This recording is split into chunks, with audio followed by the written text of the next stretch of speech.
Good morning. Diehards that got up for this. I know, thank you. On the third day of Cannes. Wow, what an audience. Yes. And I'm celebrating you. Like, look at us. We made it up here early too. So good morning, everyone. As you just heard, my name is Griewski, and I have the pleasure of leading Chase Media Solutions and our entire go-to-market business. And I'm joined by the incredible Kelly Mahoney, who's the CMO of Ulta Beauty. Thank you. Welcome, Kelly. I am absolutely thrilled to be here. Kelly was appointed CMO February 2025, so you've been in seat in that role for about a year and change. Yes. But she joined Ulta Beauty in 2015.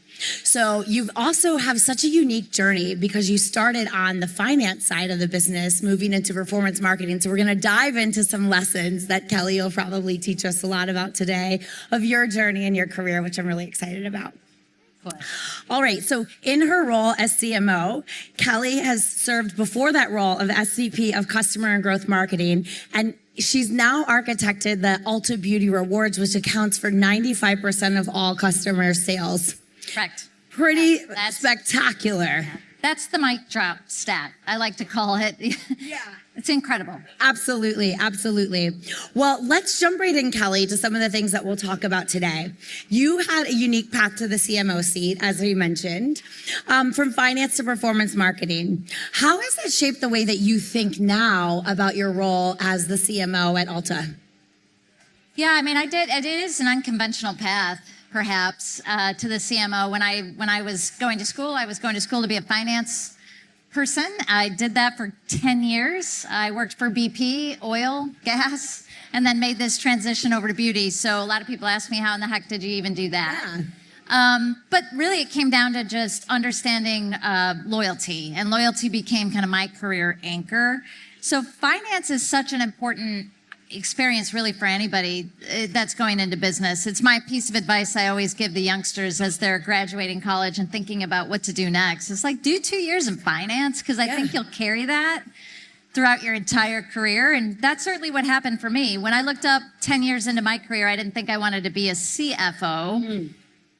But I didn't exactly know what I could do. I was fortunate to work in a company that allowed me to move around a little bit. So BP's huge. I mean, it's hundreds of thousands of employees, global company, and I was able to jump over to the convenience retail side of the business. So there's where I got the retailing experience. Got it. In a marketing role. Yeah. And that marketing role was more around loyalty and performance marketing and data. And at the time, BP was really trying to build a brand that was going to help us allow people to actually make choices about gas. Like, who does that? Such a low involvement category. But our branding at the time was very differentiated. So it was an exciting opportunity that kind of led me to fall in love with this idea of understanding who the customer is, learning what they're motivated by, and then building experiences that help convince people that they should come to my brand. Right. So that's really where it all started. I came to Ulta Beauty 11 years ago. I came to really build out the loyalty program as you know it today, which is Ulta Beauty Rewards. And a proud member. Yes, anybody? Yeah, thank you. When I stepped in the door, there were 17 million members in our program. So I already stepped into a pretty robust membership program, but grew it over the last 11 years to 47 million. Congratulations. Thank you. Very, very proud of that stat. And as you mentioned earlier, 95% of all of our sales come from all of our members, which means we know a lot about our customers. Where you were going with this question is what have I learned? You know, being a finance person, being a performance marketer, is really around the activation of that data to lead us through growth strategies. So growth, and that was my role prior to becoming the CMO, is SVP of Growth Marketing. And that's exactly what we would do, is we would understand the data about our customers. We'd put together personalized campaigns, and then we would track and measure, and we're all about that. That's been the secret to a lot of our success at Ulta Beauty. Yeah, and the interesting thing as well is that loyalty for Ulta isn't just digital, right? The in-store experience that you have with Ulta is just as important, and in some cases with the store associate, even more important. So I'm curious is, how do your store associates then also operationalize loyalty for the brand? I think that's been the secret to our success over the last 11 years. Growing our program, the fast amount that we have is really because of the associates that are inside our stores. So we have 60,000 associates across all of our stores. And we made the decision early that every associate should participate in the program, could earn points, could redeem points. That's So all the great. benefits that we offer the guests, the associates able to benefit from. And I think that's been a real, if you can speak authentically about how great our program is, you can then sell it. You're not even having to sell it. Right, they participate. They participate. And so it's authentic for them too. It is. Yeah. That's where the magic happens. I mean, every time the guest is engaging with one of our associates, inevitably the conversation's about, well, do you know how many points you have? If you get the Dyson at Ulta Beauty, did you realize that you could earn X number of points? And that has been kind of the secret to our success. We couldn't do this without our associates. Yeah. Well, you mentioned something earlier around personalization, so I'd love to transition to that. As you think about personalization, how do you ensure that that doesn't actually narrow choice for the consumer, but especially in a category where it's built on exploration and self-expression? So I'm curious how you think about personalization while still having expansive choice for the customer. Well, I think what's part of what makes Ulta Beauty unique is the expansive assortment that we have. Yep. So everything from low all the way to luxe. We carry over 600 brands. We span across every single category of beauty. So hair, skin, makeup, fragrance, all of it. And we even do services. So, that's a great thing to offer a guest. But what we also realize is that can be a bit overwhelming. And, beauty is very personal, actually. It's very, very emotional, and it's kind of table stakes. People, customers, and especially now, really demand personalized recommendations in particular. And probably 6 years ago, we actually invested in building our own algorithmic recommendations engine that we call the Beauty Graph, because we recognized how important it was going to be to us being able to shepherd the guest along the discovery journey. Sure. So that was something we were early adopters to. So we've sort of been doing AI for years. Yeah. Now just that we're calling it something. But our guests really love it. It doesn't actually limit choice. It broadens it. We know that because we measure it. And Yeah. we can tell that we've really grown and lifted lifetime value over the years with personalized experience. Well, I love that you're talking about how you're leveraging the insights that you have about your guests as a way to then personalize the experiences that take them on that journey, that invite them into new products, new services, that sort of thing. So let's go to what's next. Beauty discovery is moving younger, which is great.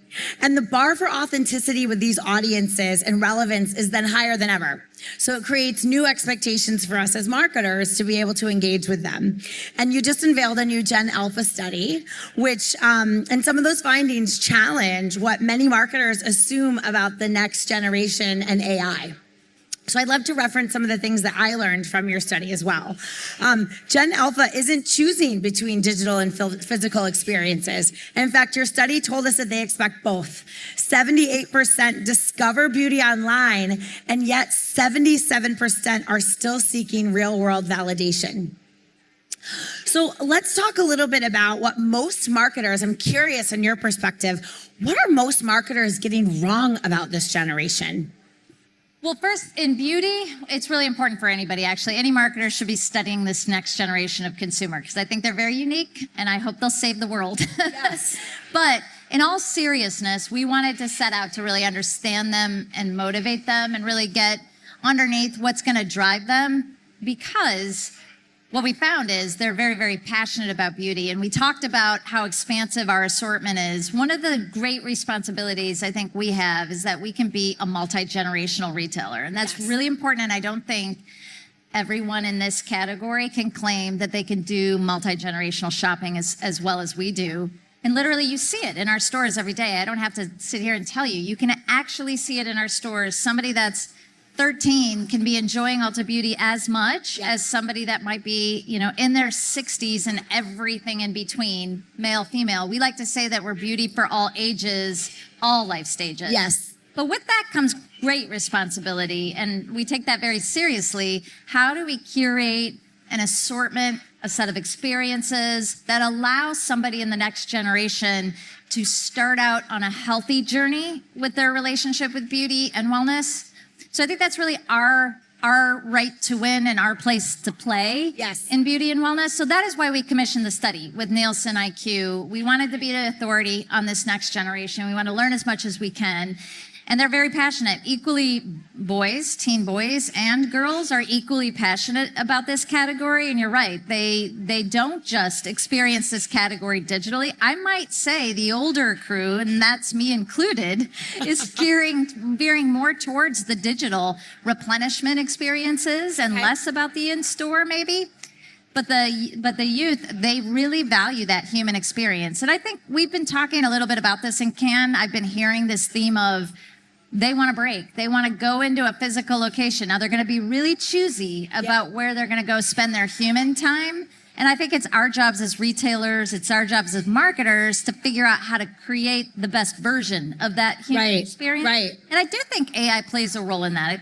We like to say at Ulta Beauty, we'll leverage AI to power or unleash human potential. Yeah. So in our associates, you mentioned them, how do we power them up with the tools, leveraging our recommendations engine that allow them to have a really quality conversation? And we won't use devices that disrupt the interaction that's happening between a customer and an associate. So there have to be other ways in which we can power up our associates to be able to have a really quality human experience. And then of course there's the experiential side of retail. Sure. That we do so well and will continue to do because we know they really love that. Sure. Well, and I think the testament that 95% of your sales coming from the Ulta loyalty members is a testament to how you're actually able to engage with them, make it feel relevant, personal, authentic, and also culturally stay relevant in a category that is very challenging to do that in. So it is. I mean, we power it in order to understand, but you mentioned culturally relevant. This is a category that changes minute by minute. Absolutely. Yes, very much fueled by social media and what's happening and newness and trend and all of this. So not only the member data that we have, but also just data in general. Right. About where the preferences are. Well, you bring up an interesting point around data, which also thinking about measurement as a competitive advantage. And at Cannes, everyone does. We want to talk about what's culturally relevant, but then also as marketers, and we have to report into leadership teams that want us to prove incrementality and efficiency and sustained growth. And so brands are the brands that are winning are the ones who can connect moments and culture to outcomes and sales. So I'm curious, how do you think about measurement at Ulta? Every day. Every minute. Every minute. I mean, this kind of goes back to my career path. So I started in finance. I value measurement so much. There are members of my team that are sitting in this audience. We look at this, we really do look at this every day. And even things that you can't traditionally quantify, we're trying to quantify by triangulating multiple data sets together. So we're doing brand health studies just to understand is the perception of what we have to offer, whether that's about our assortment, whether that's about our associates, whether that's about the campaigns, the messages, how our emails are landing, you name it, but a very comprehensive brand health study triangulated with actual results that we see, which is traffic in our stores, online, and then of course anything in our media that's attributable, we're looking at it and we're putting all that together and ensure that we're really cutting through. But at the end of the day, when you have a membership program as healthy as we do, you don't maintain 95% sales penetration without maximizing retention. So once they become a member, they're a member with us year after year after year. Then our goal and our job is just to increase the amount of dollars that they're spending with us. And even in times like now, when the macro economy is just a little uncertain and people are pulling back or anticipating pullback, it's still our job to maximize how many of their dollars, because beauty is a resilient category, but how much of their dollars, and wellness is a resilient category, we can capture because of what we offer. And that's how we measure it. At the end of the day, if our members are spending more of their dollars with Ulta Beauty, that's a win. Amazing. And as you think about driving sales and making sure that you're continuing to capture more of the market share, what are you unwilling to compromise on when it comes to attributing impact? Well, it's our brand purpose. I always say that we are all things beauty, all under one roof. That's what we are. That isn't our meaningful purpose that we like to motivate people by, but people value that quite a bit. And also, we can't be all things and nothing to no one. This beauty for all ages, life stages. So we don't compromise on unleashing the power of the possibilities and celebrating the superpowers of beauty. You don't just come to put something on your face, to hide something. You're beautiful as you walk in the door. We're just here to really unleash that and help you. I love that. How we express that is completely adaptable, very, very flexible, not willing to compromise our value system, but very, very flexible to express our value system in a way that's going to resonate most with you.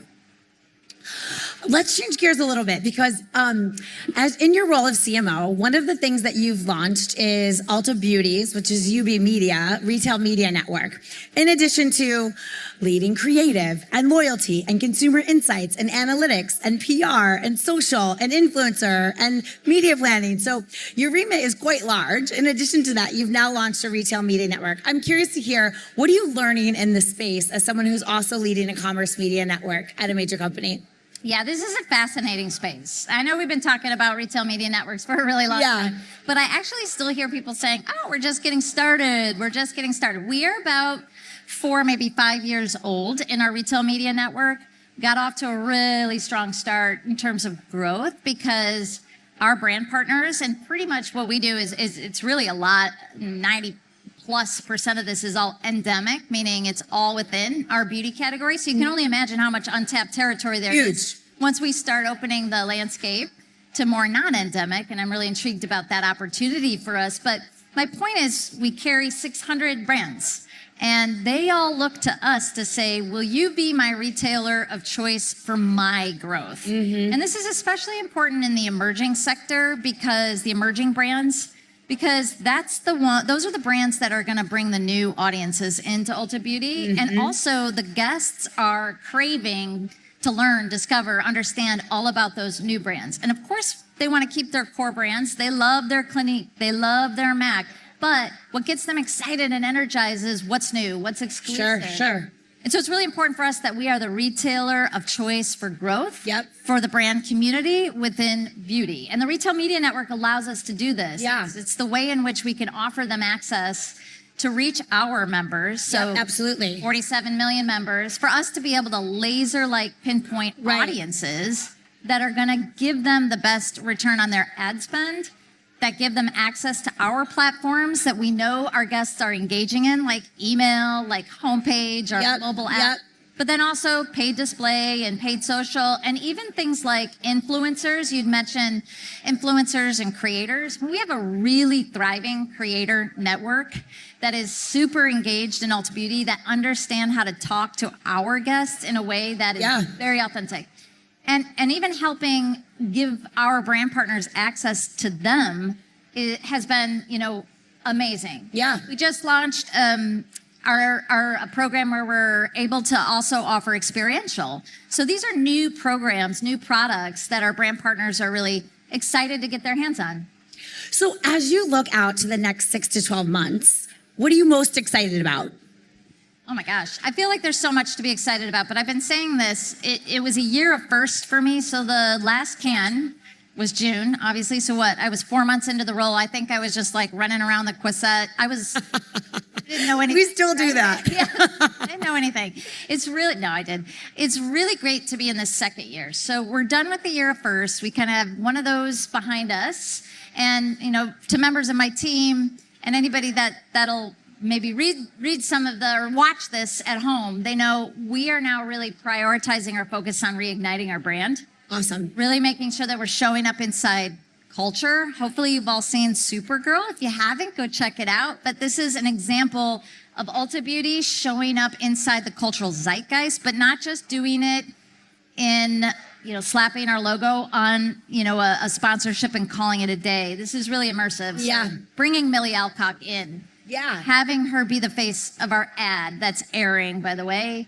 Having her do social media. She was just at her premiere in New York. We got pictures of our team doing her makeup, doing her glam. We put that all over social, featuring the Ulta Beauty collection makeup line. And those are the type of experiences that I think our guests, no matter what age, kind of look at and go, that's really cool. I do want to take my daughter. I do want to go see Supergirl. And I am going to go to Ulta Beauty. And let's make this fun. Let's make this exciting. That's kind of my dream. These guys know, I want to have that moment where people go, I want to go to Ulta Beauty, get ready, take my girlfriends, or take my my kids can go see Supergirl and just celebrate life and have fun. Absolutely. I feel it in as you talk about it. Can you guys feel the fun? I'm like very excited. I want to run to an Ulta Beauty right now. All right. You mentioned the year first. I'm curious as you look back in the rearview mirror. I always say things sometimes make more sense in the rearview mirror. What's one of the biggest bets you made as the CMO and what made you most confident in making that big bet? Wow, that's a great question. Big bet. Over just the last year, I mean, Supergirl is a huge bet. I'm not going to lie. Okay, got it. All right. Supergirl is a big bet. We had to plan this about a year ago in order to have this come to fruition today. And there's so many unknowns about what could possibly happen. And I'm really excited where we're at today. And it's super cool to be here up on stage and talk to you about it so you guys can kind of see it come to life. I would say, though, the thing that I was most maybe concerned about and really wanted to get right in my first year was my team that surrounded me. Absolutely. Couldn't agree more. I really had to build a team. So walking in, it was a team that, some folks had been with Ulta Beauty and then others were I needed to fill roles and really make sure I got the culture fit right. Absolutely. Yeah, I'm so excited that we have the team that we have today. I feel like, and I can't say this without tapping wood, it does feel like we're there. I have the dream team in marketing leading this team. I'm getting the chills. That's what I'm most excited about is just watching their work shine and watching us collectively really dominate this space. Yeah, absolutely. Well, we have a couple minutes left. I'd love to hear from you, from your experience on Cannes and the Croisette.